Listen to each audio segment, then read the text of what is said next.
ఆపద వచ్చినప్పుడు మొక్కులు, సంపద పెరిగినాక మరుపులు.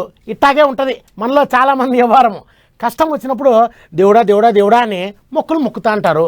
ఆ కష్టం గట్టెక్కుతానే ఓ దండం పెట్టేసి పోతా అంటారు. కానీ ఈడ చిన్నబాబు మాత్రం మొక్కిన మొక్కులు అస్సలు మర్చిపోలేదు.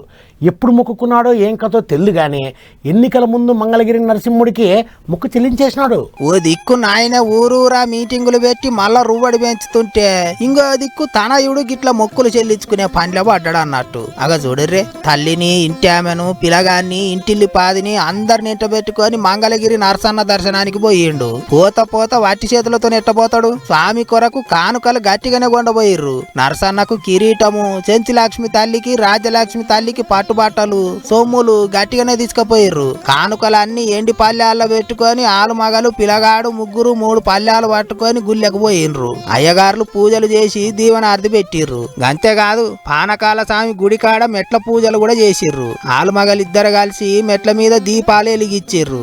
మొక్కులు గట్టిగానే చెల్లించుకున్నారు. మరిగా చంద్రాల సారు జైల్లో ఉన్నప్పుడు ఒక పూజల ఎక్కే మెట్టు దిగే మెట్టు అన్నట్టు కనిపించిన దేవుళ్ళ కల్లా మొక్కిర్రు సైకిల్ పార్టీలు. యాగాలు చేసిర్రు, టెంకాయలు కొట్టిర్రు, పొర్లు దండాలు పెట్టిర్రు, మస్తు మొక్కులు మొక్కిర్రు. అట్లనే ఇక ఇంటోళ్ళు కూడా మొక్కులు గట్టిగానే మొక్కినట్టున్నారు.